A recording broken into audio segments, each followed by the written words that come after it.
Hi YouTube, and this is JTrain997, and I'm back this time with my review of the Transformers Generations Cybertronian Megatron. Now this guy looks great here in packaging. I've been after this guy for quite some time. He has been out for a while now, but it seems like all my local stores are really overstocked on the first 4 figures from the Generations wave. Did finally find this guy in a Toys R Us Express, and as you can see here in packaging, looks like his only accessory is a little missile to go in his gun on his arm.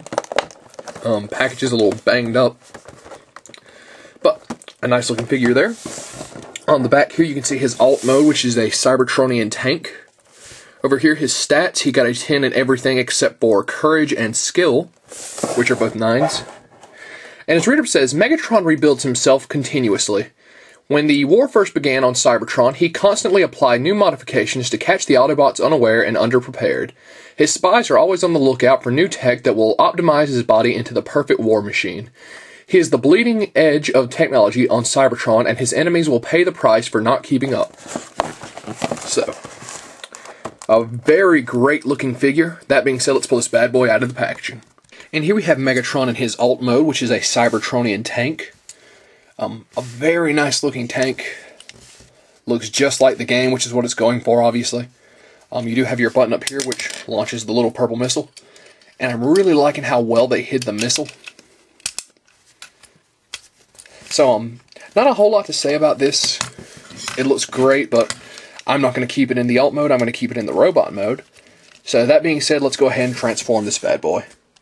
And here we have Megatron in robot mode, and he looks fantastic. They definitely did a great job on this guy, and, oops. The transformation isn't near as hard as the, I think they gave him a level 4 transformation. Where's the box at? No, level 3, intermediate.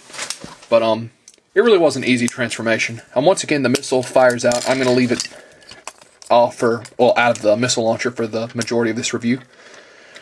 The only complaint I have thus far is that when you're moving the arm around, the missile launcher does like to pop off. But it's not a huge deal. Once you've got him posed, the missile launcher will stay however you want it. So once again, just a great job of detail on this guy. So you can zoom in. He's got the really nice face, all the different little details on him. As far as articulation, let's put the missile launcher off. Of course, he does a full 360. He's got the arm joint, spins. Of course, narrow wrist joint, bends at the elbow. The legs go forward, back, out, bend at the knee. And of course, the feet, well, the feet kind of slide forward. It's mainly for transformation, though.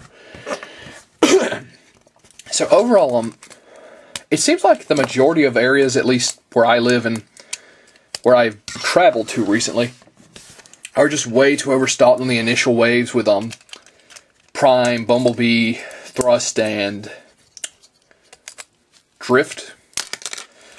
But, which is a real shame because I only found this guy in Dirge, and I'm really looking forward to finding that Soundwave. But overall, Megatron is a must-own. He's not that expensive offline. He runs you around 15 bucks. That's priced off BigBadToyStore.com. On eBay, sometimes he'll go to 20 without shipping.